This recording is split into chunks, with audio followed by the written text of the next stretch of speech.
As he began to start chopping the tree into smaller sections, his Bon Jovi tape ended. I'm picturing also he had like a really, like just a small little hatchet. Why isn't this working? Yeah, machete. all night. So Bon Jovi tape ends. Because remember, it's a Walkman, right? It's 1999. They had some pretty respectable skip protection for Discmans, actually, they did, in 99. Have you tried using that when cutting down a tree? I imagine that probably wouldn't work very well.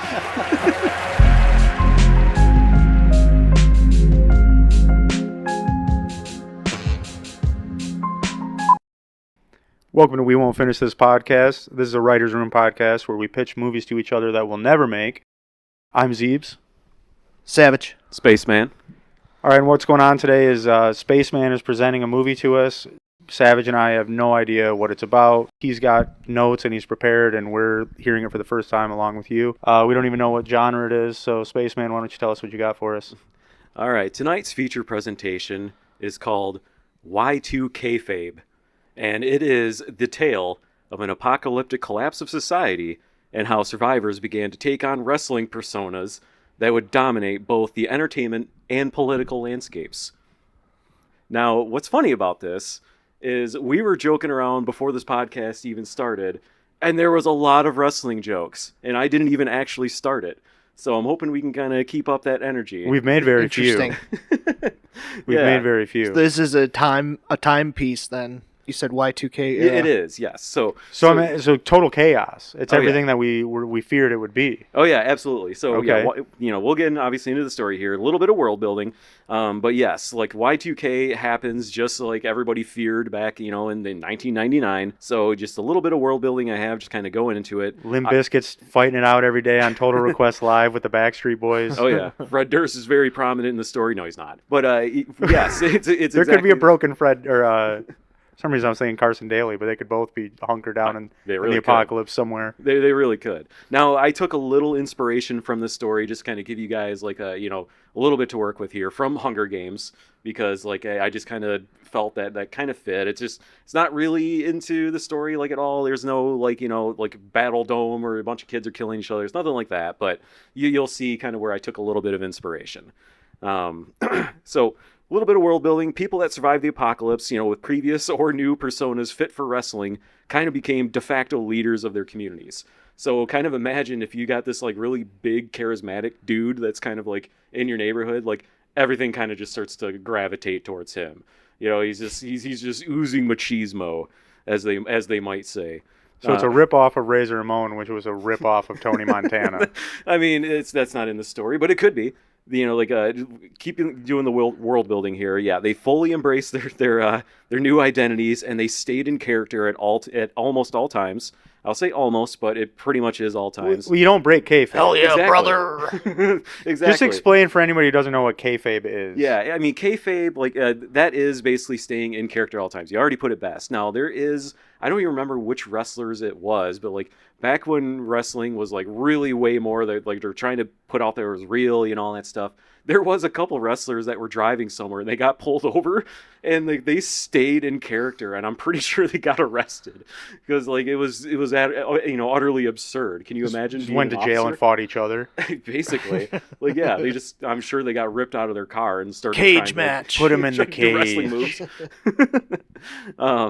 But yeah, like with all these personas that are kind of popping up, it would also lead to some offshoot personas that might not exactly play fair.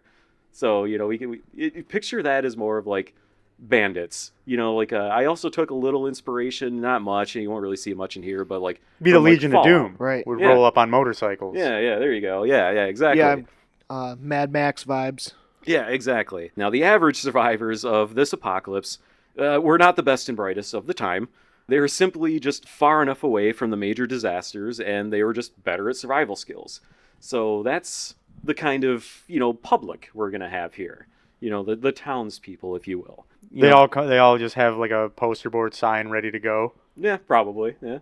Like for any situation. Pretty just much. Standing in front of their business with a sign that says like, boo this guy. Yeah, exactly. The world is destroyed, largely through just, various methods.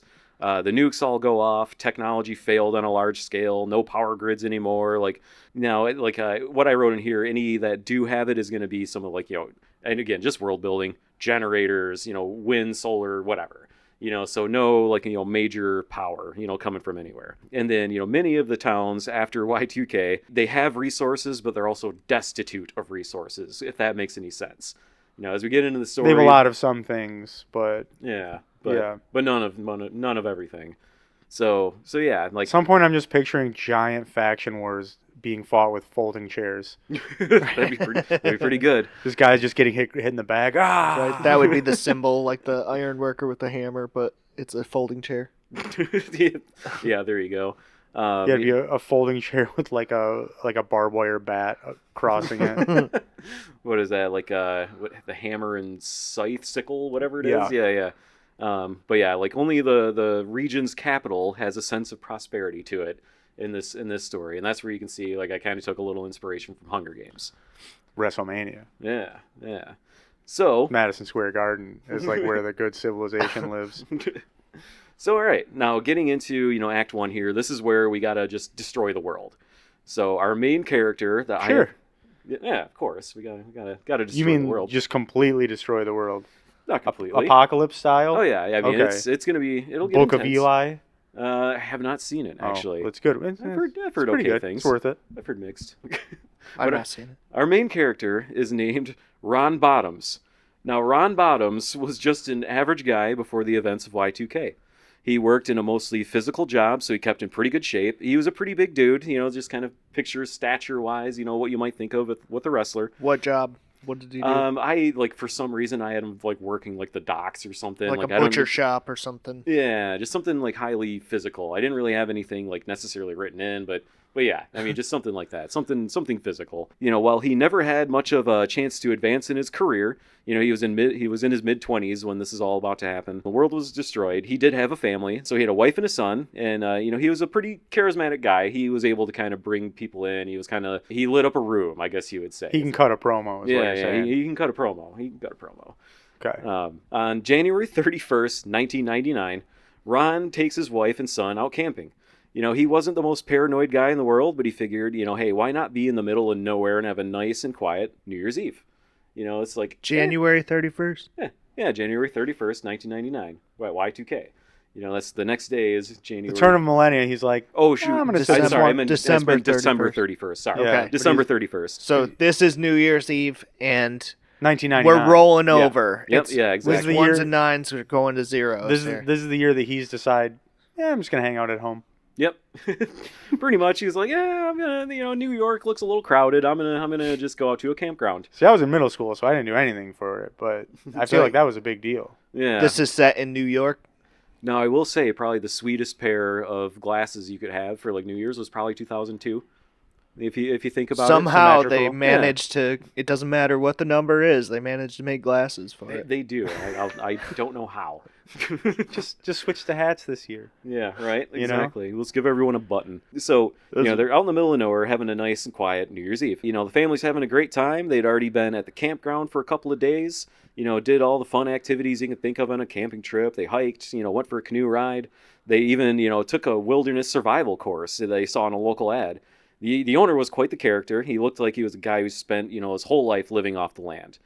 Course taught them things like, which berries they can eat, how to make a small structure, how to, live in the elements. Ron had even at some point took down a deer and he learned how to use every bit of the animal for his various survival needs. So we're getting, we're picturing that guy. He wears animal pelts and he's got a bone necklace, everything that he wears, he's just made himself from being a bushman. There's got to be a cheesy scene of his gun jamming, shooting like a bear, and then it just comes at him. No and gun. He squares up. Yeah, hell! And he ends up finishing it with a diamond cutter. Yeah, exactly. Hits the bear with a spear. The people's elbow. He tries to climb the tree and he does a superplex. So off of it. I imagine we're going full comedy, right? Oh yeah, we're going. I love comedy apocalypse, so we can get that in there. Oh yeah. I've got wrestling references all day, but I feel like I want to get into the other apocalypse stuff too. Oh yeah. And the apocalypse is really just not the main focus of this. So, well, I know. I'm sorry. It's forget that then. I'll come back another time. Now, okay, December 31st, evening's beginning to wind down. Ron's family's sitting around the campfire listening to the radio. Ron noticed that the firewood's getting a bit low, and he was like, well, it's not going to last the night. I probably have to go chop some firewood. So he figured, hey, no worries. I'm just going to go off a little ways. He got up, let his wife and son know I'll be back shortly, grabbed his gear, grabbed his axe and a Walkman, headed off to go cut some wood. Now, I have him going a little bit of ways away from here because... So it's already dark. He's walking. He decides now is a good time to chop some wood. Yeah, he's not the brightest guy. Like he let the firewood get low, and it's illegal to cut down the trees out at a campground. I imagine at least. So he's doing it in secret. Yeah. He's walking a little ways off. I think you get a lot of people's attention. Yeah, cutting down trees at a campground. Yeah, exactly. Yeah, there'll probably be some unhappy campers, if you will. Does anybody just want to read a bit? Anyways, so he ventures off a ways and tries to find just like a small tree, something he can handle. It's something he'd never done before and most certainly illegal. So yeah, he just tried to get, put a bit of distance in between them. So it's getting pretty late when the tree finally fell. Ron was pretty proud of himself. He takes on a task. It's like way too big of a tree. It takes all night long. Yeah, and tried not to die chopping down the tree. Did not expect it to be this difficult, but yeah, that's pretty good. It's gone for a long time. Just one tree a night. That's the goal. Just you and the moon. Right. We're going to be set on wood for a while once this dries out. Yeah. We got to season it too. Sorry. What was the apocalypse? You could carve it into one giant boat and spend a whole summer doing it. Now, Ron was pretty proud of himself for getting the tree down cleanly. Finally. Yeah, exactly. As he began to start chopping the tree into smaller sections, his Bon Jovi tape ended. I'm picturing also he had like a really just a small little hatchet, not even an axe, just trying to go to town on a tree. I had him just with like way a small too just big. like gear bag. So yeah, he probably had like one of those like foldable hatchets. Right. And, like terrible. He's got so many blisters. hacking it The with a Walmart machete. special. Why isn't this working? Yeah, machete. all night. So Bon Jovi tape ends. Because remember, it's a Walkman. Right? It's 1999. Ron figured, hey, not a problem. Let's see what's going on in the news. They had some pretty respectable skip protection for Discmans, actually, they did, in 99. Have you tried using that when cutting down a tree? I imagine that probably wouldn't work very well. So I went with the tape Walkman. No, I think that it's much better for the movie if it's a 30-second skip protection. My ass. Chop, skip, damn it. Chop, skip, damn it. Once I get going, this thing starts skipping.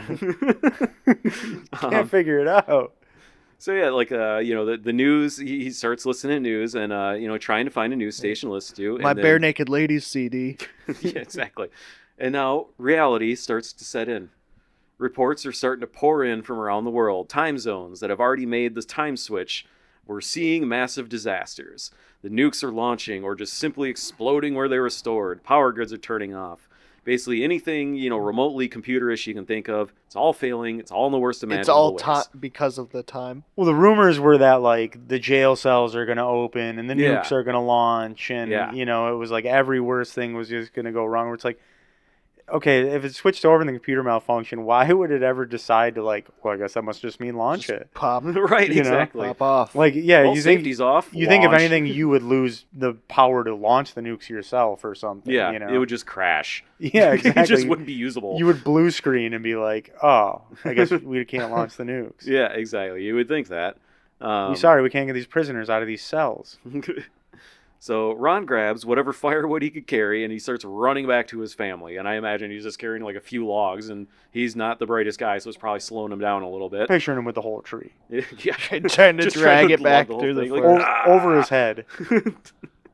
So not realizing Disc how still late... skipping. Yeah, not realizing how late it actually is, he began to see large flashes of light towards the major cities in the distance. So I kind of picture this as maybe fireworks. Yeah, outskirts of, big city, so he just sees the city get destroyed. Nearby lighting just all starting to extinguish. The horror. The lightning storm? Sure. Why not? There's got to be lightning for effect. Yeah, sure. Why not? That sounds good. Okay. All right. Fair enough. When Ron finally returns to his campsite, there's just massive panic from all the campers. In this chaos, his wife and son are just nowhere to be found. He searches all night while listening to anything he might be able to hear from his Walkman until finally it's just silence. He's listening to a tape, hoping that he can get to his wife. He's No, playing sides channels A in the and B news. back and forth. Which channel is she on? Bon Jovi's got to have some hidden messages in here. Right. Where's my wife? They're like calling out to him, but he can't hear it because he's listening to his Walkman. Just jamming to some Bon Jovi. But yeah, Ron continues to search until the point of finally collapsing from exhaustion. So that's all I really have for, Y2K here. If you guys have any other ideas, obviously, you can. I mean, I'm thinking like streetlights go out, people are just crashing, car accidents everywhere, everybody's power goes out. Like, it's got to be worst case scenario. Yeah, streetlights, people up and down the boulevard, shadows. I keep going. I don't even know it yet. That's Journey. Sorry. Man, I was on an '80s kick when I not Journey, Bon Jovi. So yeah, like that's like I said, it's not the main focus here, but it is the setup to the story, and we are about to have just a time skip. So there is going to be 10 years in between this. Okay. So, I do hate how every apocalypse movie skips the initial outbreak. I know. Except Shaun of the Dead did it. Yeah, it was all in a couple of days. Right. So it's not like there's no outbreak or anything. It's just like society just collapses. That's all it really is. There is tons and tons of people dead. And like I said, just like the people who lived through this are the more rural. Like that's. Well, yeah. I mean, that's pretty much we got a given. the survival specialist. Yeah, exactly. Guy. He's gonna be all set. Yeah, and we pretty much established that he just living looks in like a teepee out in the woods. He looks like a superpower version of a wrestler. Yeah, a superhero. Much. Yeah. So it's like, yeah, that's a guy that even if you had a group of people and guns and you'd see him in the apocalypse, it'd be like, whoa, let's go the other way. Yeah, exactly. Let's just look. Come on, guys. So you want to? Yeah, it's you wouldn't see him, but he'd he'd suplex see all of us. He hits one clothesline, we're done. So yeah, that's again, that's what I had for just the collapse of society. Again, not the biggest focus. And now we get into Act 2, which I have named A New Contender. So 10 years from the initial event. Yep, 10 years from the initial event. It's 2010. So this guy's like in his 30s now. Yeah, he's like mid-30s. And he never sees his family again? Yeah, he just has not seen his family. And we'll get into it in a second, but yes, he's been looking for him. He just never finds them. At this point, 10 years have passed. Ron's he's living pretty rough out in the wild. More jacked than ever. Yep. While keeping in good shape in his previous life, he is now jacked due to all the physical hardships of keeping himself alive. Just listening to the one disc in his Walkman. Yeah, and I imagine he had Luckily, some, it's a mix. batteries it's around. it's a CDR that he burned, so it had at least a mix of things. Yeah, exactly. He'd just gotten a burner. For the past 10 years, he's been living alone out in the wilderness with limited to no contact with any outsiders. He built himself a structure, and he's been living, pretty well off the land. He learned a lot that he had to immediately apply from that course. And I will say that's probably how I would probably learn in that situation too. Because if I learned a bunch of survival stuff and then there's hey, in 20 years you're going to need that. I'm like, not a chance. Give me a book. Well, this is a guy who was just cutting down a tree with a machete anyways. Yeah, exactly. So yep. He's probably retaining things like that. He's got all day to think about it. Yeah, exactly. 10 years to think about it. Yeah. So is this like a last man on earth type of situation? I mean, well, not people are wrestlers. Like he's just on his own trying to Yeah, you're right. Deal with the environment around him. Like there's still abandoned cars and stuff everywhere, but right. I kind of pictured it as he, was out. He's just kind of on his own. He's probably seen some things around him that kind of makes him want to be alone, and just kind of not really interact or bad like people. The Purge. Yeah, exactly. He saw the Undertaker one night in the fog, and he was like, ugh. And just I'll keep to myself. Yeah, then just like a fat guy rubbing an urn, he was like, not my kind of guy. Yes. Exactly. I don't want any of those creatures of the night. And now, as Ron is out hunting one day, he notices a horse-drawn wagon, I should say, going by on a nearby road. He, thinks to himself how crazy it is to even see something like that after the world that he was used to was just full of cars. It's just so weird. We've reverted. It's kind of gone backwards. So I imagine a lot of this stuff just no longer works. Now I know This is like an Amish buggy, right? with a And horse.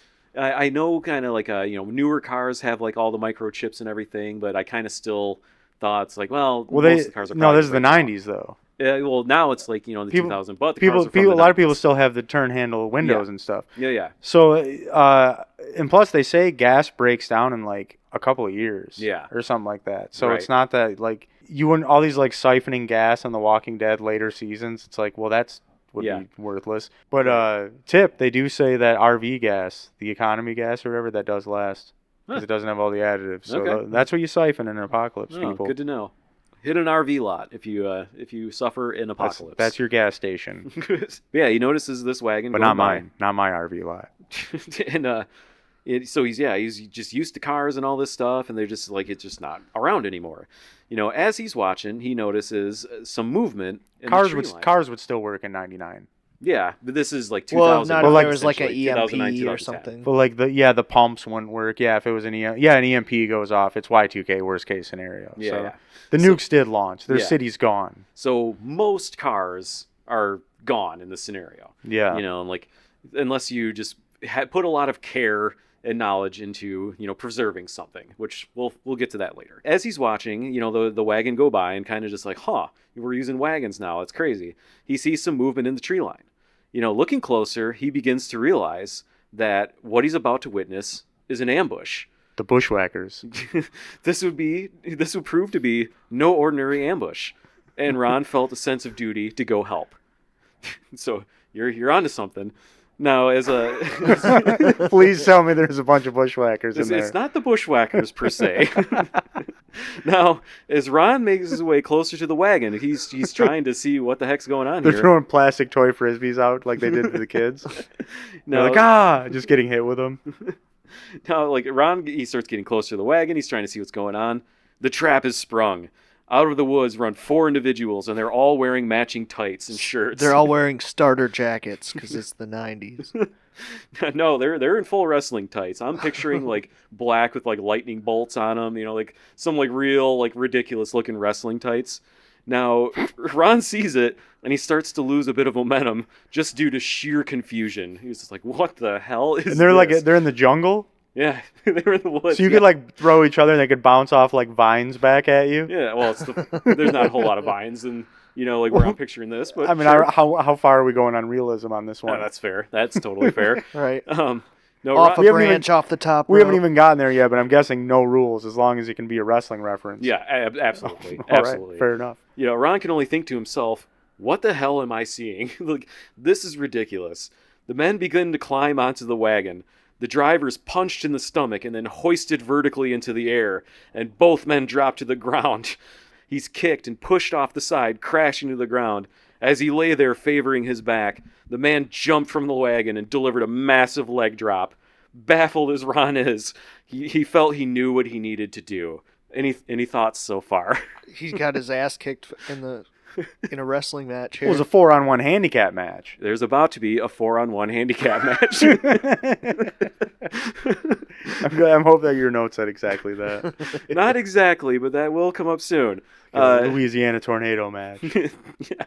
So Ron finally reaches the wagon, and as he does, he begins listening to Bon Jovi's "Raise Your Hands" and screams at the assailants, "You jobbers got a lot of nerve attacking these folks in my house." I'm picturing him as talking like in this character as more of like a Macho Man type. So that's what you're going to get from here. Okay, Sure. so he's Macho Man from here on out. Yeah, he's Macho Man. Visually in your brain, it's Macho Man. Yep, he has ascended to Macho King. So the men begin to react and start walking towards Ron. He punches one in the stomach and hits his head into the wagon, knocking him nearly unconscious. Yes. Piece of lumber falls from the wagon. Ron grabs it. He hits the next 2 guys in the stomach with it, then knocks their heads together like old school style, grabs both of them and just boom right together. Oh, yeah, that's devastating. If he's going to be traveling and growing a posse or something like in Lord of the Rings style, he needs to acquire like a passive guy who's trying to break up the fight the whole time, but he's really just acting as a referee. Where he's just kind of like, no, choking, or whatever. Like he's pushing him against a tree or whatever. He's grabbing the vine. Right. You gotta let go. Yeah, he's like, Right. you got it. 1, 2, 3. Something's gonna happen. 4. I don't know what's gonna happen. Something. Then the guy's like, all right, and he stops at 9 every time. Now they knocks the guy's heads together. They both fall to the ground with a thud. The next guy jumps off the wagon onto Ron in an attempted cross body block. With Ron's new mass, he easily grabs the guy out of the air and delivers a massive backbreaker to him. The men are all devastated and favoring their various injuries. Ron grabs the lumber again, begins to hit each man until they finally get up and they run into the woods and out of sight. Did you have a name for these guys? I might have missed it. The Bushwhackers. No, it's not the Bushwhackers. I do. I don't think. Apparently, I didn't reveal it yet, but I'll call it. If he's not returning to the jungle, these guys had to have been the Bushwhackers. No, we're gonna go back and make a Bushwhackers if there's no jungle matches anymore. And we can pivot on the name. What I called them, it was kind of just whatever. I called them the Bully Boys, and they were just a bandit group. Yep, they're the Bully Boys. You don't want to tangle with the Bullet Boys. Now, the two men that are driving the wagon, they finally pull themselves up with Ron's help. He asks them if they're okay, which they say, yep, they are. Thank you for the help. And after a few minutes looking over the wagon, the driver asks Ron, who are you exactly? Ron kind of going with the flow of just the absolutely absurd situation he was just in, tells him his name is Bond Dangerous. But this is like the post-wrestling match interview, basically. He's like, who are you? Yeah. And he's just still in full character. Yep, full character. Pumped up. They call me Bond Dangerous. You'll never forget my name. The biggest issue that wrestlers have is you're not respecting them. It's the amount of respect or disrespect that they're getting from their opponents, basically. Because I don't know if you've ever actually been to the wrestling match, but I've been to some house shows, never a televised match. Yeah, wasn't it Savio Vega right to the back of the hand? I got a Savio. That was the only time I was a kid. That was the only time I was able to get up to the railing when the wrestler came out, and Savio Vega touched my hand. I've been to never watched it. The Caribbean Crippler. Not like a professional wrestling, but like an amateur wrestling match, and that's equally as entertaining, I think. Oh, it probably just sometimes like a really cringe kind of way, I imagine. Oh, it's great. It's great. But one thing that I drew from that is they get most of their power from the applause of the crowd, and that's what will help invigorate them. Oh, it's electrifying. Yeah, when Hulk starts hulking up. But it's electric. But the biggest issue, the drama, is always like, you're disrespecting me. You need to be respecting me instead. And everyone just wants respect. Yep. And that's what our new hero, Bond Dangerous, played right into.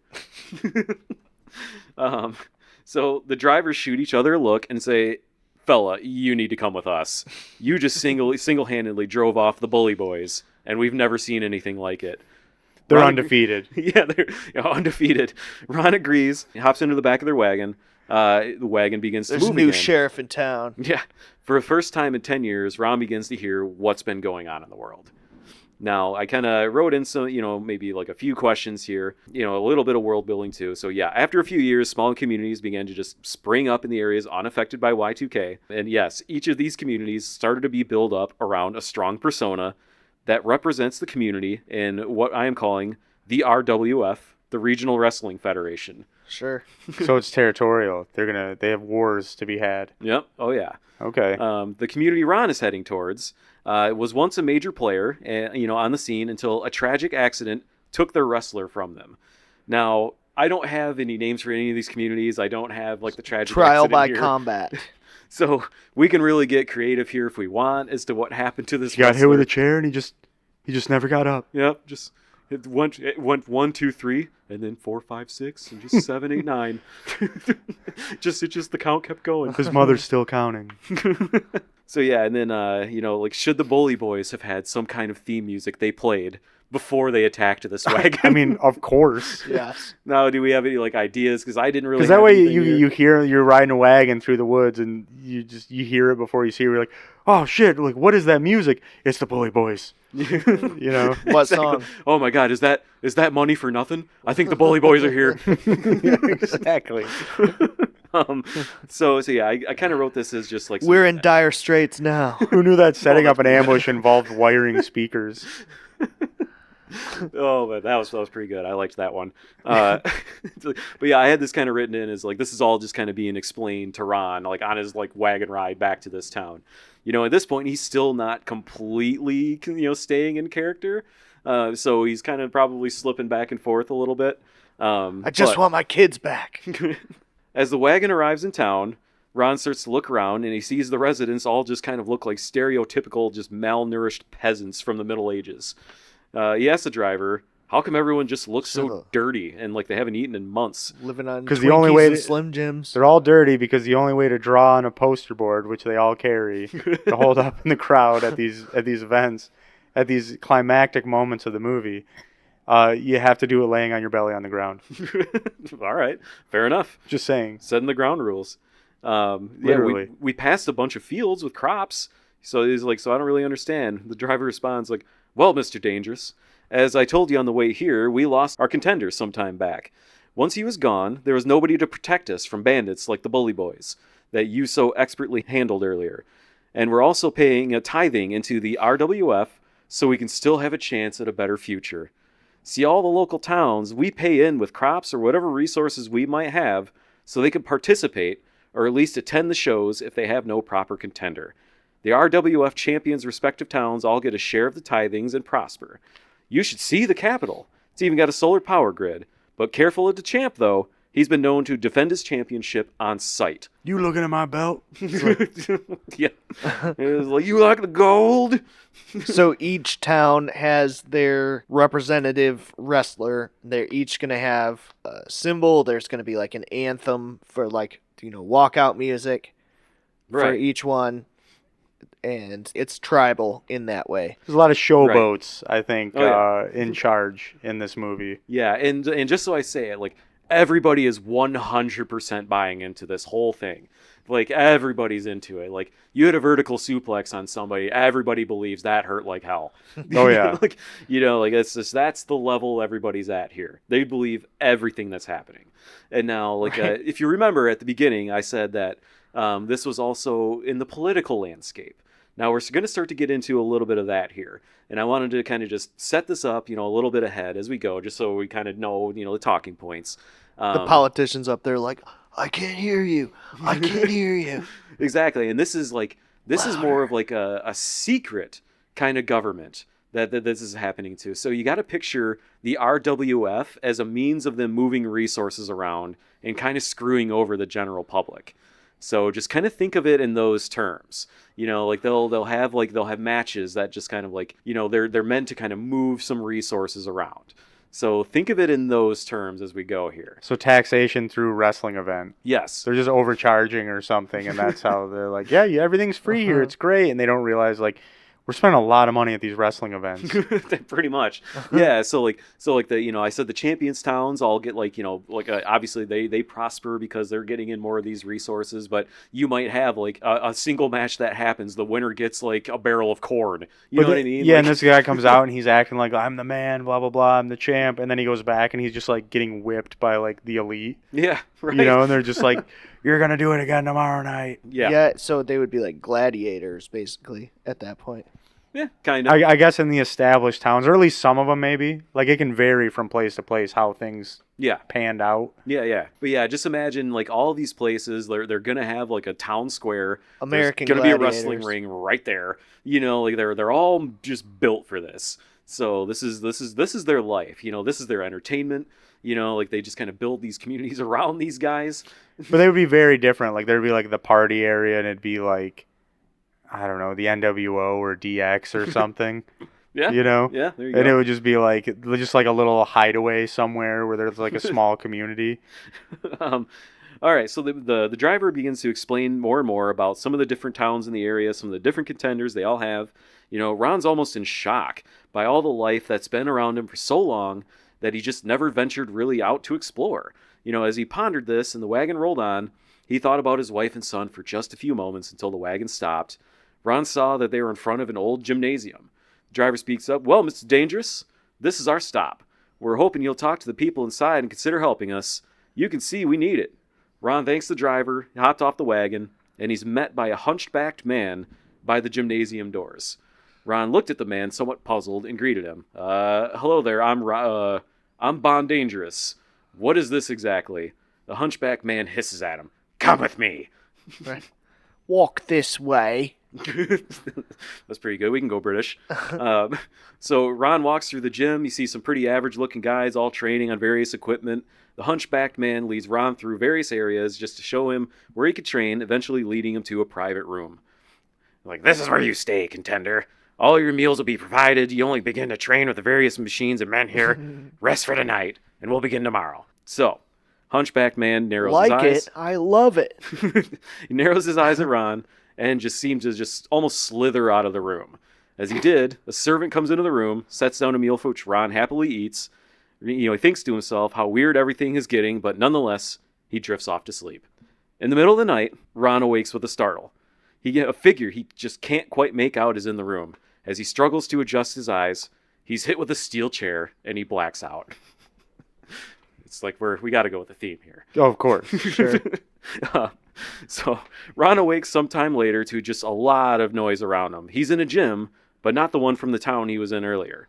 All around him, you can see men in wrestling attire, all having matches around him and just like practicing, like just all kinds of stuff happening. And as he comes to, he sees the hunchbacked man in front of him.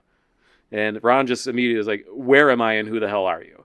And the hunchbacked man hisses at Ron again. You have no idea the world you just strutted into. Hunchbacked man stands up straight. You got a lot to learn. You have to stand to eat in the cafeteria because all the tables are broken. That's pretty good. And the chairs are warped. It's worth sitting on the floor. So the hunchback man, he stands up straight, and he actually removes his hunchback to reveal he's just some dude. Then he puts it back on and resumes his hunchback routine. That's Did he his talk character. normal for a second? Yeah, probably, yeah. Switch it over to the Really? other side. Just out of nowhere, he's like, oh, this damn thing. Hold on. All right, now we're going down the hall. He was like, they call me Igor. I act as a go-between for the various contenders to set up matches, and I set up where resources will go. Your little stunt with the bully boys just created a big fiasco that I now have to do damage control on. They were supposed to win that match. Here's what should happen is that they don't trust him. Like they're treating him like any other jobber in there, any other ham and egger. Yep. And then at some point he gets in a run-in with the bully boys or maybe somebody really bad where they go beyond wrestling moves and actually like shoot a gun at him, but it doesn't phase him. And they're like, how did you withstand that shot? And he lifts up his shirt and he's like, because it hit my belt. And he has like a belt from a different territory, and they're like, "I've heard of you." You know what I mean? That like belt's hardcore. Yeah, exactly. The belts are like royalty. Just so, dude, that'd be a wrestling belt with a bullet hole in it. That'd be pretty badass. So like your little stunt with the bully boys just created a big fiasco that I now have to do damage control on. It's too late for us to keep you from joining the RWF.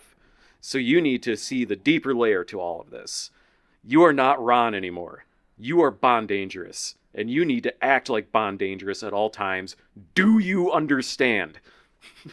As soon as you break kayfabe, they say you're weak. Exactly. They can't know. They just can't know. And especially the kids. You can't ruin it for the kids. So Bond Dangerous replies, and we're going to see a switch to me calling him Ron to Bond Dangerous now. Bond Dangerous replies, don't you get me twisted with some pudding fingers bully boy. Man, you're going to be doing this the whole episode? I am. Yeah. I live dangerous, and I'll bring the wrath of the mountains down on you, son. You can't see me. You can't see. So Igor pulls back a bit, pleased, and asks Bond Dangerous to follow him. They made their way past several rings, one of which has the bully boys training. When they see Bond, they all shot some serious glares at him. Igor turns to Bond. You recognize these bully boys? They're the ones you roughed up yesterday. I arranged for them to get those resources from that wagon, and I intend to make sure we still deliver. If they're coming into town tomorrow, they're going to cut a promo. They're going to issue you a challenge for next week. It's going to be a handicap squash match, which you are going to lose. Is it still wrestling or is it squash? It's a squash match. They're just going to destroy him in this. That's what he's saying. I got you. I just had to make sure. So yeah, they're just gonna they're setting this up to be like they were supposed to have this wagon full of resources, So this the is resources are like a bunch of like steroids. I mean, it could be it's literally just like Coke, booze, pain pills, and steroids. Yeah, it literally can be anything. Yeah, exactly. So like Baffled, Ron agrees. It's just like creatine. Yeah. I'm sure that's not strong enough. Yeah. Baffled, Bon agrees, but only on the condition that they barely get the win. Igor and the Bully Boys agree. Igor shows Bon around, describes many of the personalities in the room, then brings him to an empty ring. At this point, do we have any kind of like wrestlers we're picturing? Do we have any kind of like personalities? Like, again, like I only have like a handful here, and it's just the ones that are kind of critical for the story. You talking about real wrestlers? No, it does. No, it could be anything. Just some kind of. And I kind of like the idea of having it kind of be more of like the old school wrestling type. Like you had like IRS, you had like the Mountie. It was always based on their job. Yeah, exactly. Yeah, like Isaac Yankem. Like I like that kind. So if we have any of those, it was always their job. It was like I got so good at computer science, now I'm the virus, Exactly. or something like. Well, there's the virus. Take that one. Yep, this is the bus driver. He's gonna take you to school. Yeah, exactly. So Igor has Bon enter the ring and calls over another wrestler. Then Igor hisses at Bon, "Stay in fucking character." So as the other man approaches the ring, Bon gets into character. "Who do we have stepping up to Bon Dangerous? I'm gonna break you like I'm having a Kit Kat." This is gonna be great. Yeah, I mean, he comes in strong. Oh yeah, He's got the confidence for it. Yeah, he's a showman. Yep, exactly. Like I said, like I'm just picturing just macho man expressions here. Like that's what I wrote for him. So And I'm grateful. So Igor, looks disappointed because of the Kit Kat remark, but tells him to hit the man with your finisher. Bon hadn't really worked this out quite yet. Had no idea what he was going to do. So the other man starts running towards him, for a clothesline, which Bon ducks. He then bounced off the ropes, the other guy, only to be kicked in the stomach by Bon, who then, drawing upon all of his woodcutting experience, lifts the man onto his shoulder and just slams him down to the mat with a devastating thud. So I imagine just like a power slam. I don't know. The other guy writhes in pain as Igor looks on. Good. A modified power slam. Delivered with perfect form. Now pin him! So Bon puts one foot on the man's chest and flexes his muscles. Out of nowhere, a referee slides into the ring and hits the 3 count. Bon Jovi's Raise Your Hands begins playing from the PA system that Bon had no idea was there, and he has no idea how they got his entrance music. And why they're wasting valuable electricity on just entrance music all day. Oh yeah, there's so many batteries and just power in general wasted on entrance music.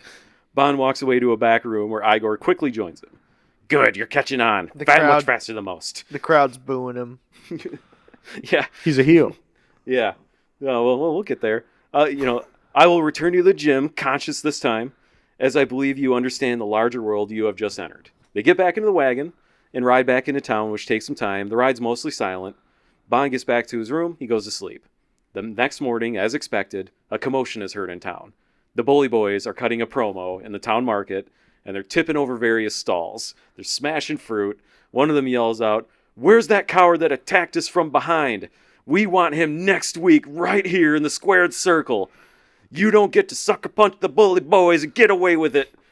So that's where there has to be some of started these. the beef. Some of these settlements have to be like known as like especially dangerous, and it's like, yeah, never go there on a Monday night. You know? That'd be pretty good. Like It's raw. yeah, it's real pretty raw. raw. And raw is war. I love it. So, Bon exits the gymnasium. He locks eyes with the Bully Boys like, "Oh, yeah, I'm the one who knocked your lights out without even needing a nuke.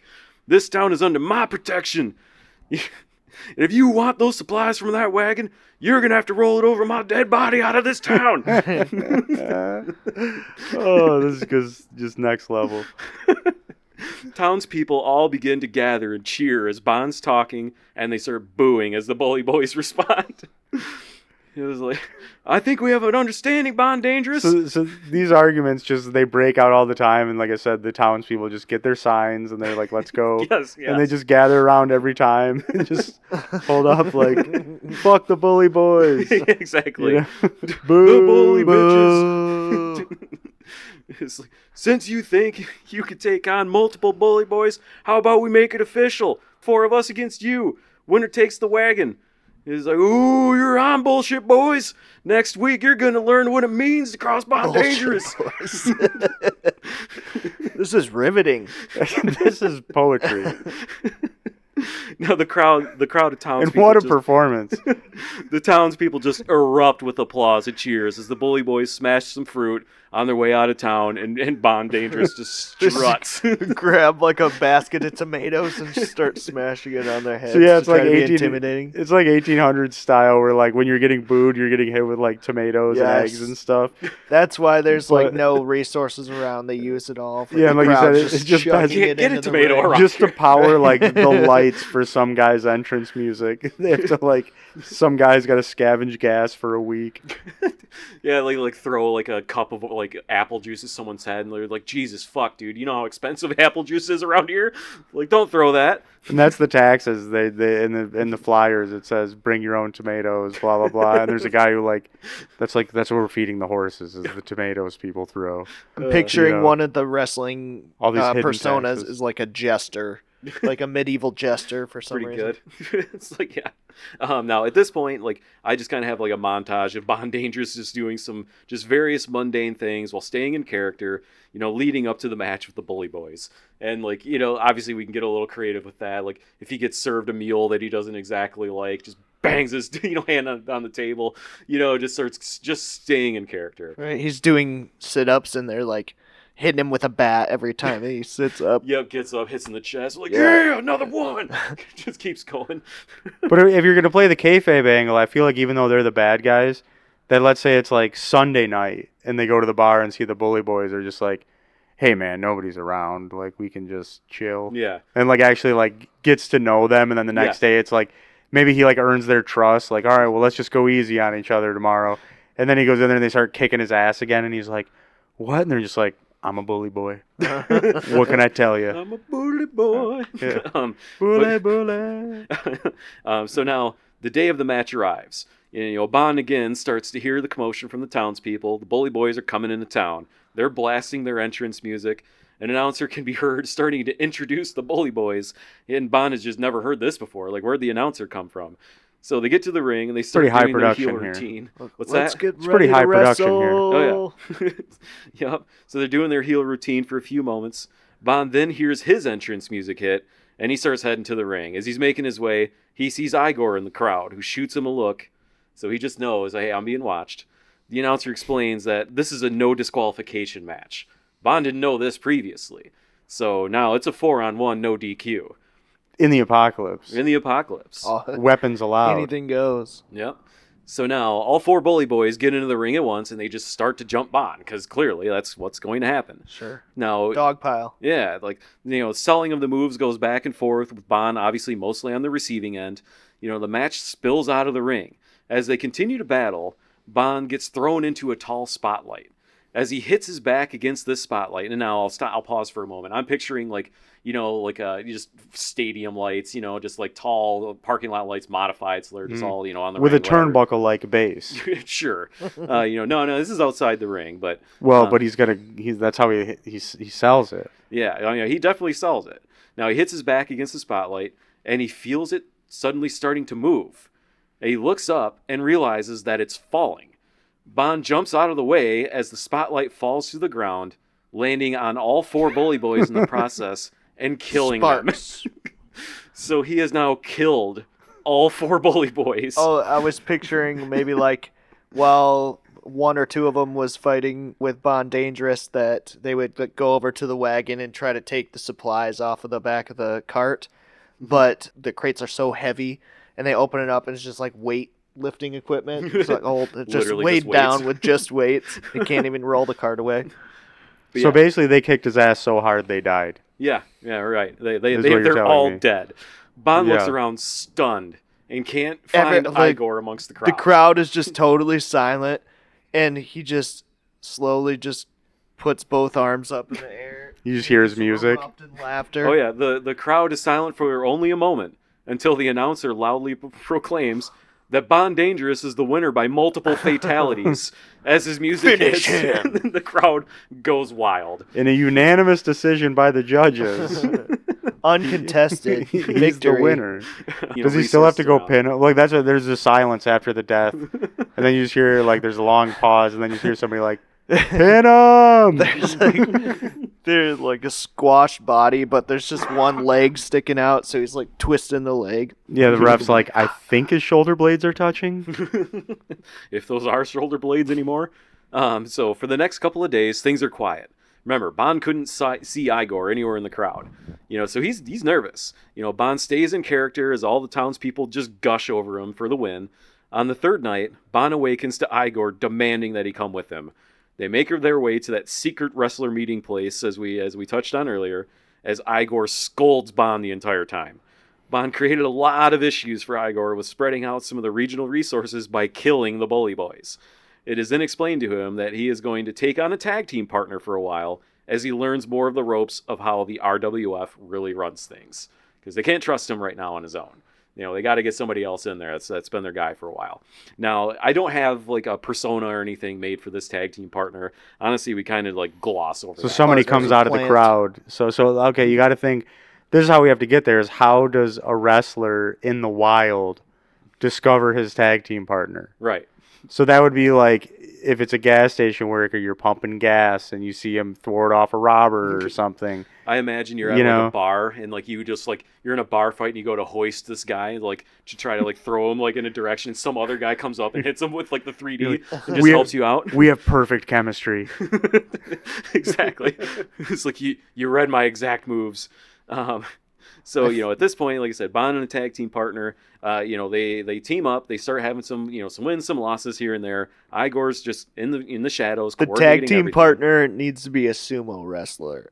Like, sure, why not? I feel like that'd be, and I don't know why, but I feel like really in this fat movie, in the apocalypse. I feel like it would be like at another settlement, and it's like a bad guy essentially, but I don't know. Right, and there's like four people trying to jump on this guy, and he's basically just unaffected by it. I think we do need to pin down this tag team partner though. And it's not that important. Does he work at the gas station and he's the gas man? Is he the guy that roadhoused at a bar and they had perfect chemistry? Yeah, it could be the bouncer. Maybe that's it. It's the bouncer. It's the guy at the bar. Yeah, maybe that's it. Like I said, not super important, but yeah, sure, why not? He just loves him some Patrick Swayze. That's his whole persona. And then when he does his finishing move, they go, "You've been trespassed." There you go. I called the non-emergency line. Oh, he set him up for the non-emergency line, and he's been trespassed. All right. So now, they've been tag teaming for a while, like whatever. The next big match comes along that has the region talking.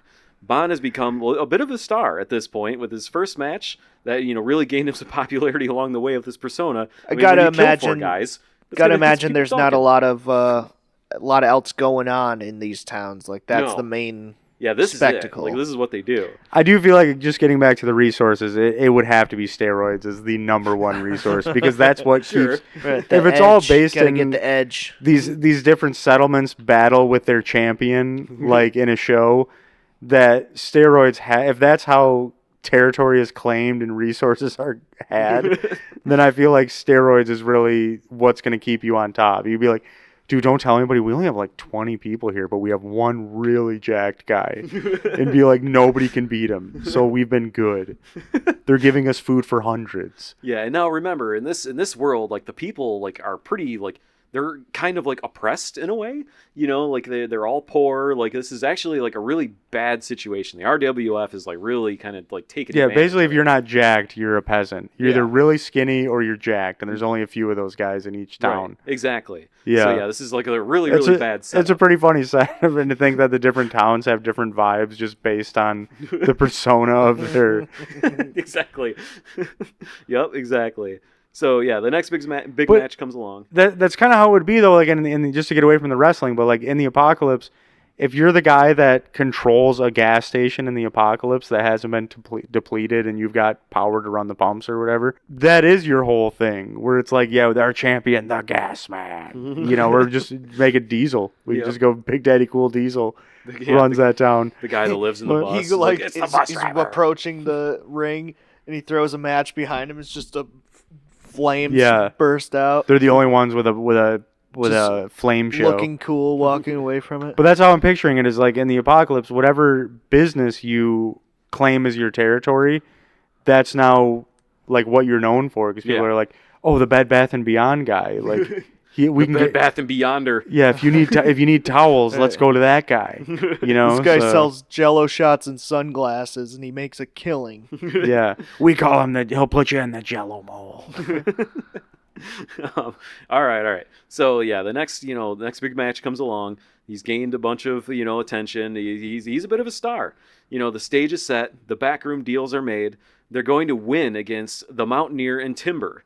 This is their next match. We got a tag team here. And now Bond had only heard about these two, and he's never seen them. There are a couple of face wrestlers from a few towns over, and if anybody doesn't know what that means, face wrestlers, they're the good guys. It's heel or face. Heel is bad guy, face is the good guy, and then baby face is like the ultra nice good guy. Probably, yeah. So like he hears it's a father and son team. He was like, oh, okay, that's interesting. Hearing this tugged on Bond's heartstrings a bit, but he didn't really let it show, and he stayed in character. The arena's packed. He didn't see this many people. He hadn't seen this many people before, so he's starting, kind of really get lost in the moment. I was like, there's a lot of people in this arena, or arena area, whatever you want to call it. These guys have like some high flying choreography too. And just before I forget, if we're getting back to 99, can there be one point where when the emaciated crowd is watching a show, you just hear one distinct Fred Durst, yeah, rolling. Like he's just a part of the crowd now. It's like red hat and all. They let me sing at WrestleMania once a year. Now, his partner comes out first, then Bond comes out. After they get to the ring, the Mountaineer and Timber's music hits. They walk out to the ring, and as they get closer, Bond recognizes that one of them is none other than his survival course instructor, and his son, aged 10 years, is Bond's son. Now they have resurfaced. Bond is stunned. He asks his whole family or just the son? Just the son. Okay. Bond asks his partner to start the match. This was a little bit out of He's what they had got to fight planned. his dad. Yeah, so the two opponents don't seem to recognize him. It's been a long time. Pause for thoughts. Where do we see this going?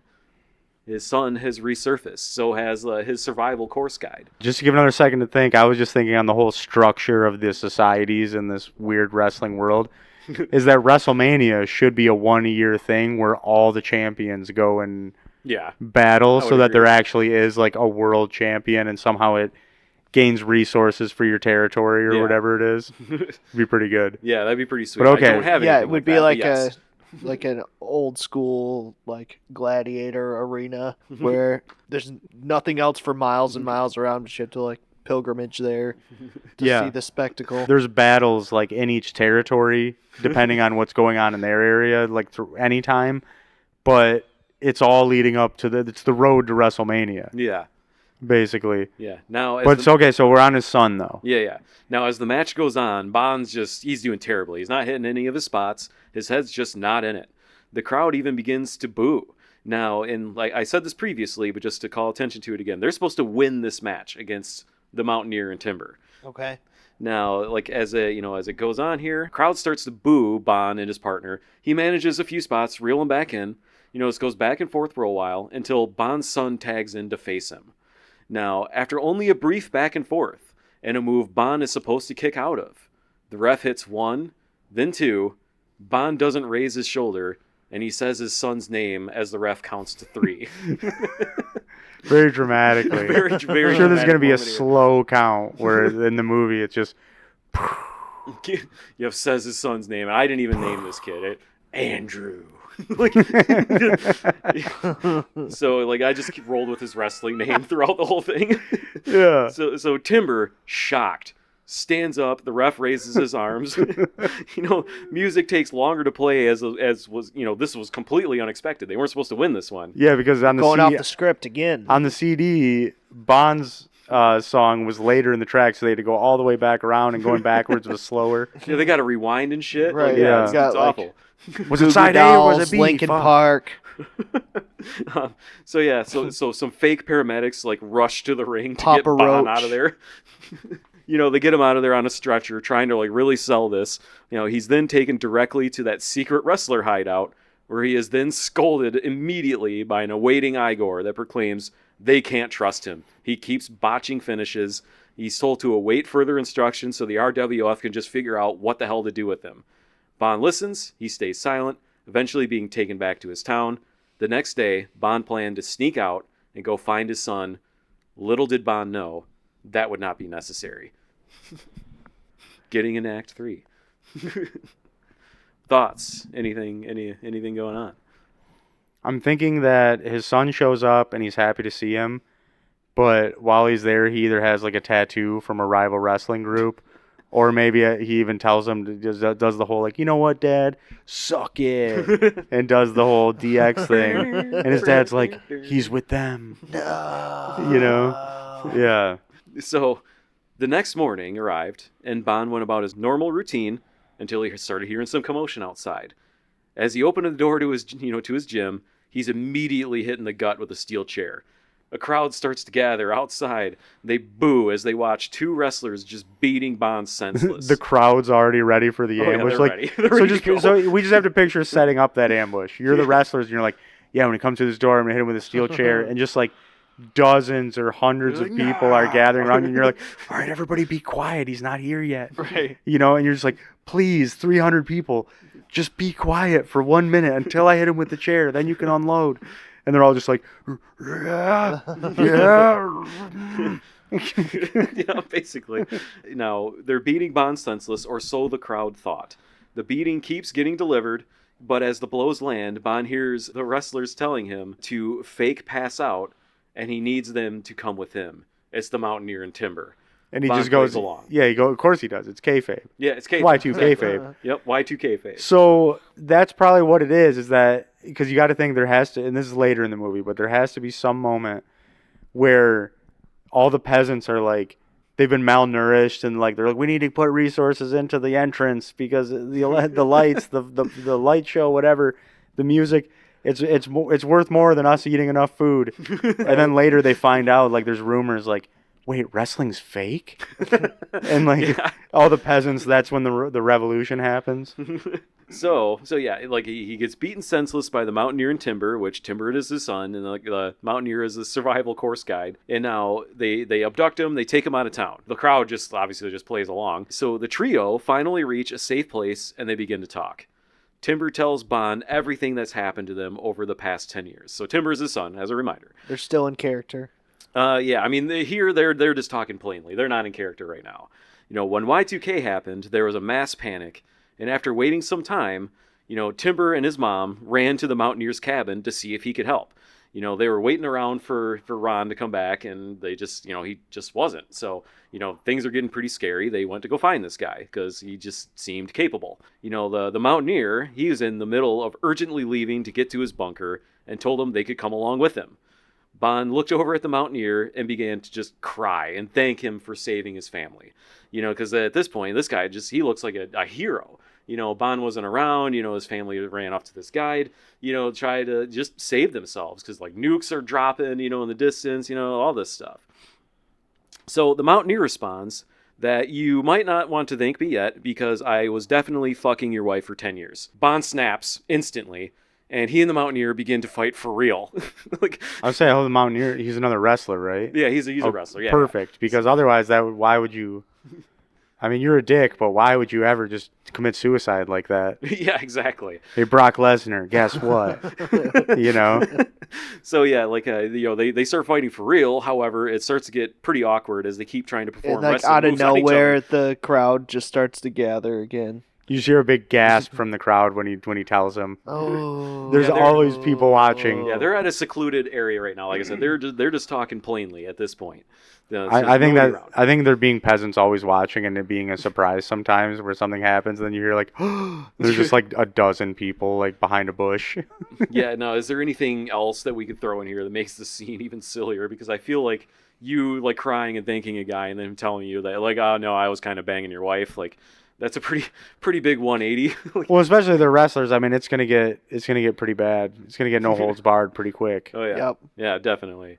So I mean, I assume it's just another wrestling match. Yeah, it kind of devolves into that. That's the way I kind of. Some guy just rides up on a horse and starts refereeing, like in the middle of nowhere. Yeah, exactly. So Timber finally manages to break up the fight by reassuring Bond that they thought he was dead. They thought, and that his wife turned out to be a whore anyways. Eventually, she began to move around from champ to champ as their manager. So, like, we're just picturing basically, like, after, like, however many years we want to pick here, the wife kind of leaves and she just starts, like, shacking up with whoever's the champion. She wants to live the good life. I'm sure that storyline's been done. Oh, I'm sure. In professional wrestling I'm as sure well. it has. She's a belt chaser. Yeah, exactly. So Bond kind of backs into a corner, heartbroken, as Timber continues to tell the tale of the last 10 years. Mountaineer became like a second father figure to him over this time, and he always treated Bond's son and wife, really well. So you got to think, like, they thought he was dead. He's got all this information coming at him. Like, he's already kind of fought this guy. Like, maybe that's kind of where he starts to, like, cool off. They thought he was This dead. whole conversation's happening. They're still, like, smashing each other with light bulbs and throwing like thumbtacks staple in the ground gun and trying to shit drive like the that. other into it. But yeah, so, after going through this long tale, Timber gets to the real reason they abducted Bond. Their current champ's town is where Igor and the secret politicians meet. For the last few years, as the duo of Mountaineer and Timber have performed in town, they have secretly been planning explosives around the meeting area. So now we're getting into a little bit of the political side here. We're trying to get rid of the backroom dealings. The plan they hope They're trying to make wrestling real. Yeah, exactly. Is what you're telling me. They're breaking kayfabe. They're you could almost call them truthers. Yeah. The plan they hope Bond will help them with is to cause a huge distraction in town to the point the champ will challenge him to a match, which he has to win by any means necessary. This will cause all of the secret politicians to have to meet and figure out how the hell do we deal with this new crisis and keep the public in check so they can continue to run things from the shadows. So that's another rivalry I see popping up, is that, like, not a rivalry, but like a situation where, like I said, maybe there was a situation where some guys met at the bar, the bully boys are actually having drinks with them, just kind of like, nobody's around, whatever. But they're breaking kayfabe. Yeah. So maybe one of their, the higher ups, the politicians or whatever that control them, find out about that, and they're like, yeah, this next match, it's going to be real. I think sports betting is what's really driving this. People bet on the matches and stuff, so if they're pulling strings from the top and they're able to say, like, you're going to go down in this round, and that way, we'll be able to rig the match and make the money from it, and then this guy's flipping the script.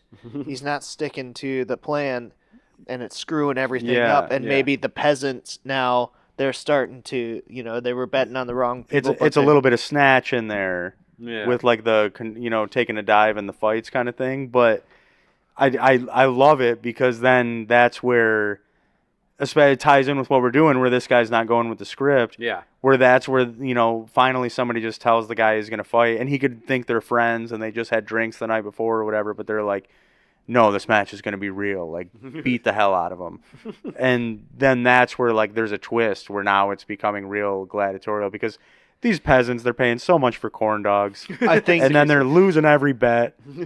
Well, and the way that society has devolved since this apocalypse took place, maybe, like, the fake pro wrestling fighting is all that people know how to do anymore. You stomp when you punch and it makes a loud sound and you're like, oh, that really hurt. But really, like, they're not actually causing any damage. But now they're realizing, like, okay, we can actually, like, smash each other with tables and shit. Yeah, it's like, then we can still fight next week if we fake it. Yeah. Because otherwise we're just going to burn through our population in a smaller settlement. So it's just like that. Maybe that's what it is at some point it became scripted for the profit. And then all of a sudden that's how everybody does it. And then maybe WrestleMania, that's where these guys have to meet and actually argue about who's going to win the matches. Right. Because they're like, this one really matters. Our guy's got to win. And it's like you have to, like, lobby for it. All right, but yeah, once they get this, the politicians in that secret meeting area, the bombs go off. That's part of the plan. Things will get a little crazy for a while, but the population will be free from the secret dealings of the RWF, and they should start to prosper by keeping their own resources and not paying their tithing. Bond eventually agrees to the plan. He doesn't really have much left. He feels he's already been kind of blacklisted by the RWF. He has no idea what kind of punishment's coming from them for the stunt he just pulled. He has no idea, what to do if he sees his wife. Because his wife is, like, at this point, a manager of the champ. So, and that's where exactly they're going. I think money is valueless, and the new currency is Pogs. Yeah, I imagine Pogs have taken over. That's Only name brand Pogs. If you had a machine to make your own Pogs, we don't want count. those. Poison Pogs. So counterfeit Pogs. I think it's just steroids. It's just straight up steroids. We shuffle them around. Bond decides to stay with the Mountaineer and Timber in their secluded cabin until they spring their plan into action. Now, and that's the thing, too. You got to think what a wrestler would do for your food supply. He'd be eating like whole turkeys. Yeah. Stuff like that. Bulk up. Yeah, and everybody else is just starving, just like, well, we need him to win. Look, you can't have 3 dozen eggs for breakfast. We only have 1 chicken. Yeah, come on, Gaston. We can pull it together. Days go by, and they go over the details of their plan, just to make sure they're covering every angle. When they arrive in the town, there's going to be 2 wrestlers that have also agreed to help. They'll meet Bond. They'll meet. They basically will challenge each other. Bond will beat them in the ring, all while cutting the promo of his life to draw the champ out. And I'm going to disappoint you now. I haven't really written a good promo for that, so we're going to have to see how that goes. Now Bond has to secretly act to the champ like he has been ordered to do this by the RWF, and keep assuring him that Bond will lose. So imagine when wrestlers are in the ring and they're kind of calling out their spots to each other. That's kind of what I'm referring to. He's going to get sure. there. Yeah, there's an etiquette there. Yeah. At some point, Bond will hit his finisher out of nowhere and hold the champ down with all his might for the 3 count. Once Bond pins the champ, he has to grab the belt fast and make for a warehouse that's right nearby. This is a ladder match. Sure. He'll be absolutely... that's actually a good idea. That probably should be a ladder match. Yeah. You have to get to the 2nd floor of the warehouse. Yeah. He'll absolutely be followed by some pretty bad dudes, on his way to this warehouse. There's a mode of transportation there that's going to be waiting for him. He needs to use that, get out of town fast. During all that commotion, Timber and Mountaineer are going to slip into town and place the final detonator. It won't take long for the politicians to all gather, and at that point, they'll set a timer and also escape. I think there should be the group of bad dudes that's chasing after him, and it needs to be like some of the peasants that... That's just like they're scrawny, they're malnourished, but like this is their chance.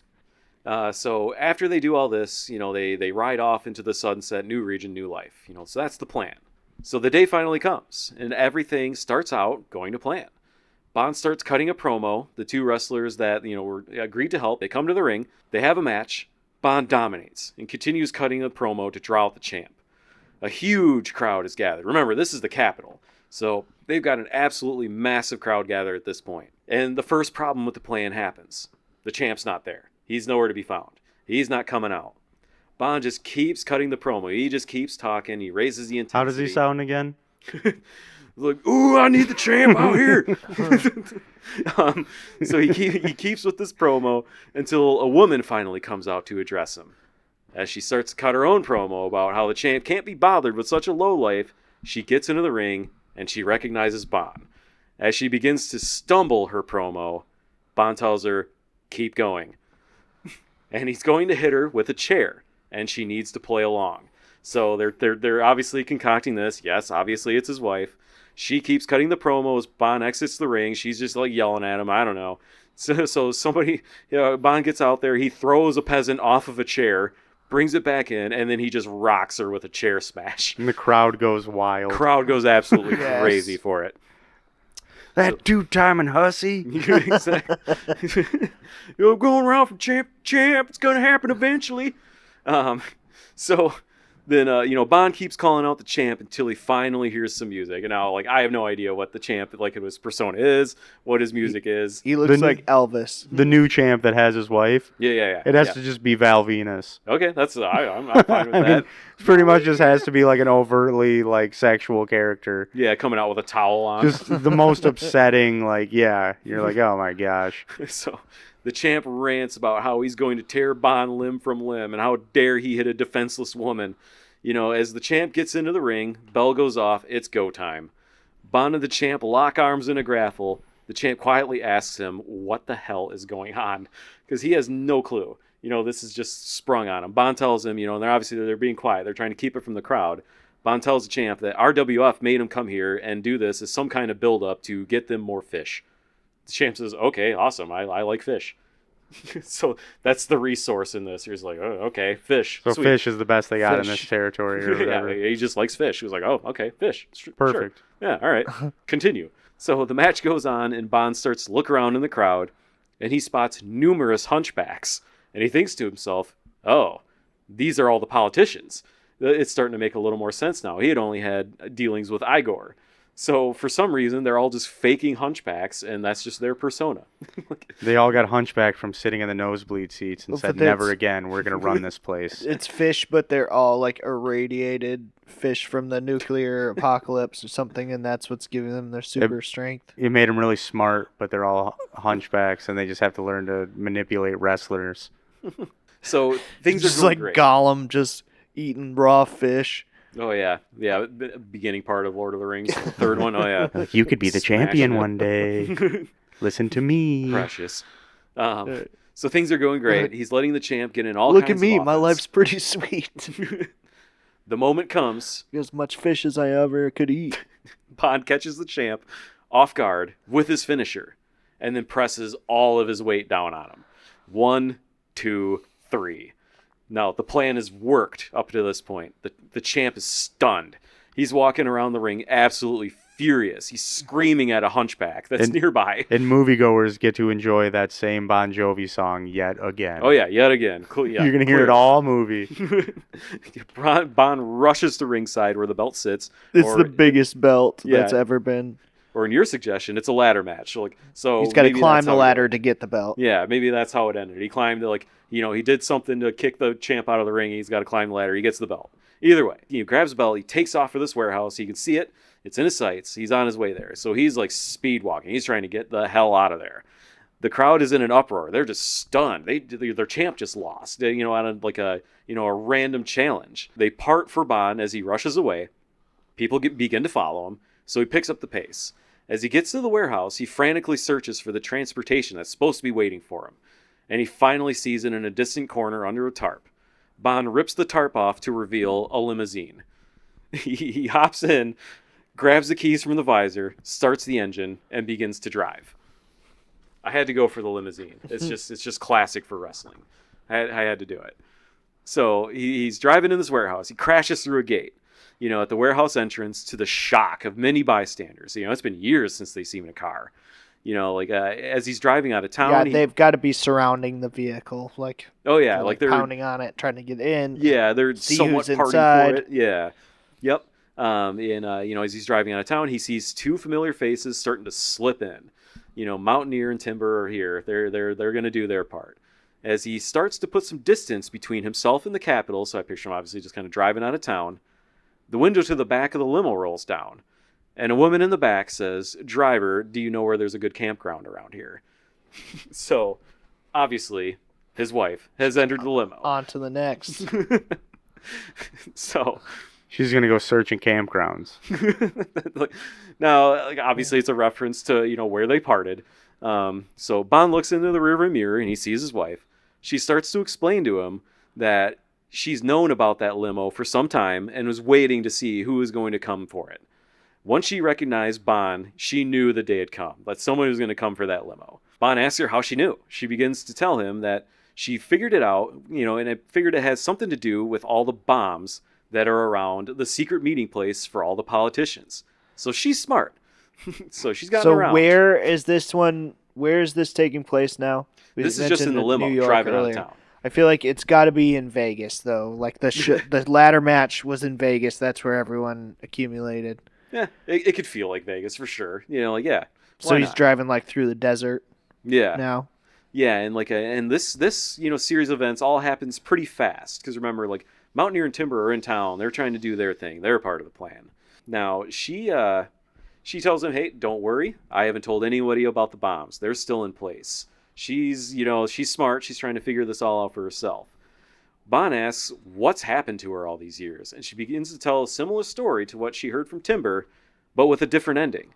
She felt trapped in the bunker and needed to get out of there and wanted to start searching for Bond.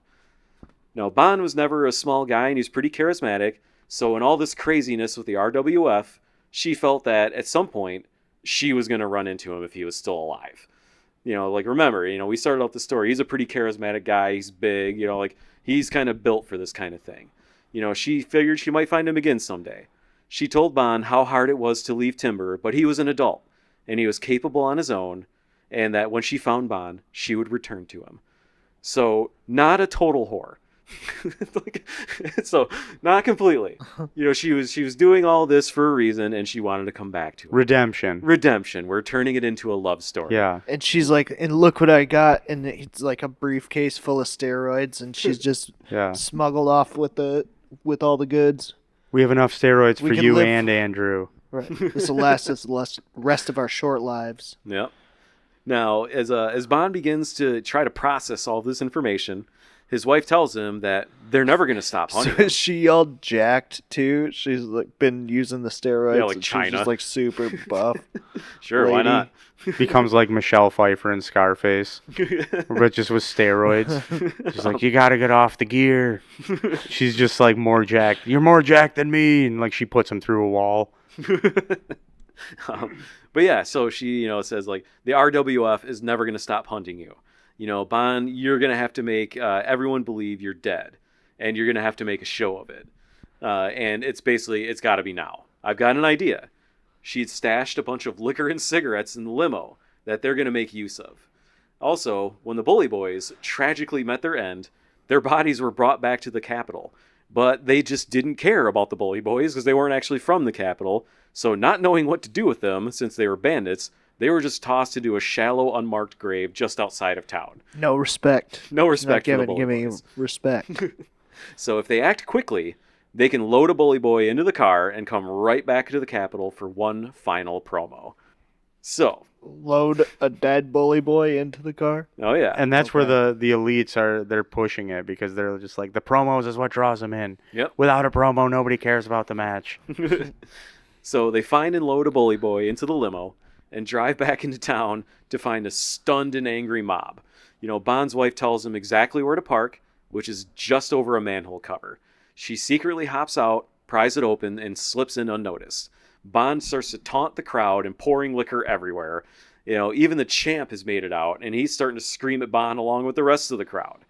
This goes on for a few minutes with Bond cutting the drunkest, greatest promo he can, till he pretends to fall backwards off the limo, opens the driver door, lights a cigarette, slips into the tunnel, pushes the manhole cover back into place, and the limo explodes.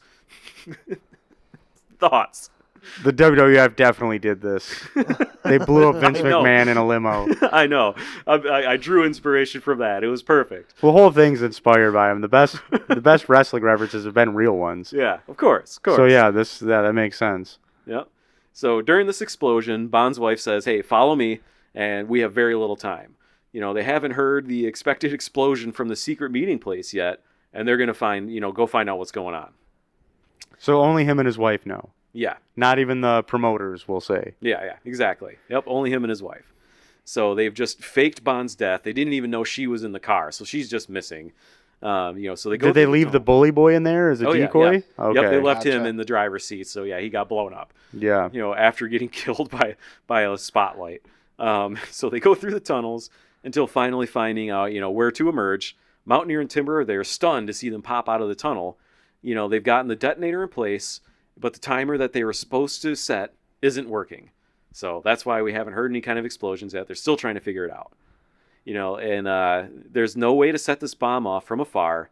Someone is going to have to stay behind and set it off, most certainly killing them in the process. They look around at each other for just a moment until Bond says that, well, we should just put it to a vote. And Mountaineer looks stunned as Bond says, whoever thinks Mountaineer should stay back, say aye.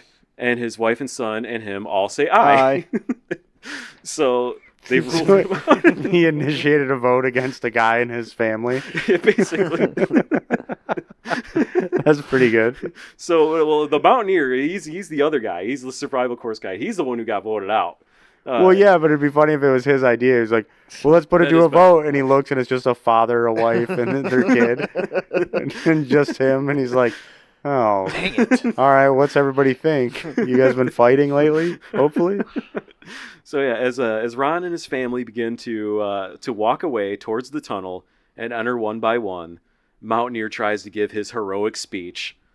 Bond is the last to enter the tunnel, as he only has his head out at this point, so you can imagine he's just kind of popped out, just mantle cover above him.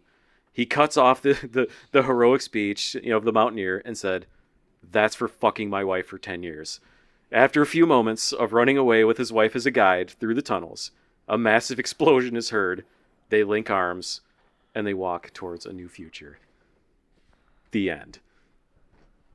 It just ends with the Mountaineer just going and sitting on a bomb. Yeah, basically. He has to click the detonator, and he gets blown up. Yes. He should just go sit on it. Probably. Just be like, contemplate it for a second and be like... So does that eliminates the RWF bigwigs then? Yeah. So, yep, all of the politicians were in the secret meeting room. Remember, this so was... You're telling me we're not going to show WrestleMania? No, we're not going to have... We don't have WrestleMania. I'm sorry. Maybe in a rewrite. That could work. That could be the WrestleMania. It's all happening here. It'd be a series, the road to WrestleMania. Yeah. This may have to be a later Patreon episode if we ever get to that point. Yeah. So, yeah, that's how our story ends. They just, it's like, hey, shouldn't have fucked my wife. And then, boom, he's dead. So, kind of figure it's fitting. This episode of We Won't Finish This Podcast is sponsored by Pizza Lobo, your neighborhood tavern and slice shop. Open all day, noon to midnight. Now with 2 locations, Andersonville and Logan Square. Pizza Lobo, best pizza in Chicago. I think you should be doing the Bond Dangerous voice for the rest of us. You are correct. I should. Start over. Well, I will start over. Make sure people can hear it. It's coherent. Ooh, this episode of We Won't Finish This Podcast is sponsored by Pizza Lobo. Hell yeah! Your neighborhood tavern and slice shop. Open all day, noon to midnight. Now 2 locations, Andersonville and Logan Square. Pizza Lobo, best pizza in Chicago, voted by People's Choice. Order at pizzalobo.com, caviar, DoorDash. People's Choice! Wow. It's good pizza. It's good pizza. Power to the people. So there's definitely a lot more we could do with the idea. Oh, yeah. So basically, you have a nice champ at each place. There could be drama within those places where somebody else's, they have their own inner rankings going on, where they're being challenged by people that live there to be like the contender when an outsider's champ comes in or whatever. This could be more of a series. Yeah, then you have the road to WrestleMania. I mean, we might want to shrink it down to a movie. At least get WrestleMania in the movie. I don't know if we're going to get green light for 3 movies. But then it all leads to the road to WrestleMania, but the peasants, they just scurry out of nowhere, ready to watch the show anytime any argument's happening. Yeah. No matter how secluded the people seem. The people are just peeking out of a shed. Oh, I think something's about to go down.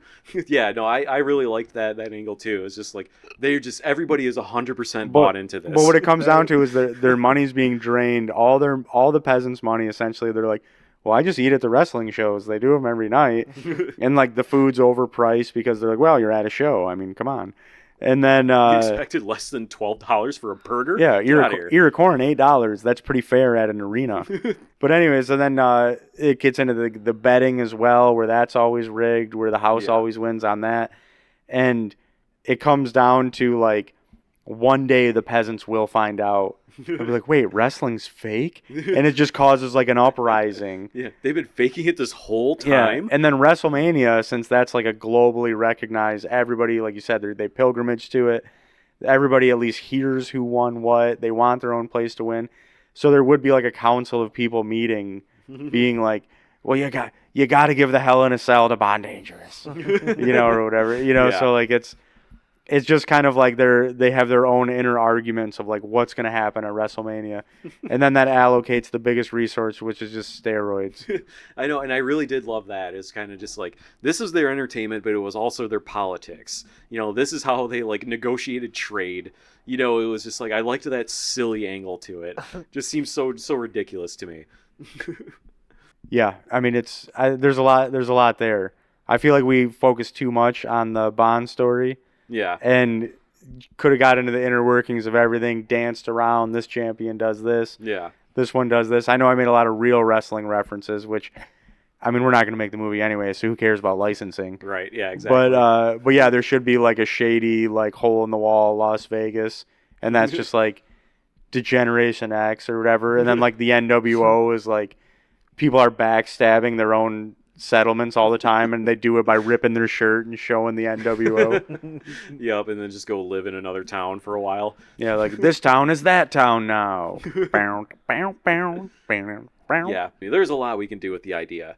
And obviously I had to just write a story start to finish, and I had a certain amount of time I wanted to fill. But yes, like there's a ton you can do with it. There's a lot of fun you can have with it. It's just silly. The thought of like an apocalypse happening and then society breaks down, and what reigns supreme is wrestling of all things. And so, it would be kind of like gladiators, and like each village has their own kind of tribal camaraderie around their representative in this crazy world. So. Well, even if you weren't into wrestling and you were one of the peasants, you'd still be scared to just be like, if a guy was ever just like, this is actually pretty lame. You know what I mean? Like, everybody would start booing him. The wrestler's like, who said that? And you're just like, and you just get thrown off like a mountain. Yeah, exactly. Smashed through a table. Who was that jobber that says this was fake? Yeah, no, definitely. And I wish I would have written like a few more promos kind of at the end there, because like there probably was some gold to be found in some of those, but yeah, like it was. I felt like it was already kind of for this format it was already pretty long, but yeah, I feel like some of those early ones were pretty good. So I feel like we finished this one. I feel satisfied.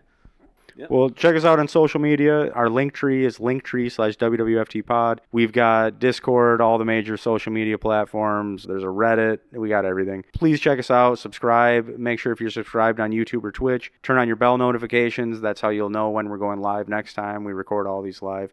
If you're listening on audio, leave a review. It helps us out. And I think that's it. We didn't finish the podcast. Yep. We didn't finish it, but you know what? Think about it in the shower tomorrow. Maybe you might find some more wrestling personas that you'd like to act out in there. Yeah, you can drop it in our Discord or in the comments somewhere. But, all right. Yep. See ya.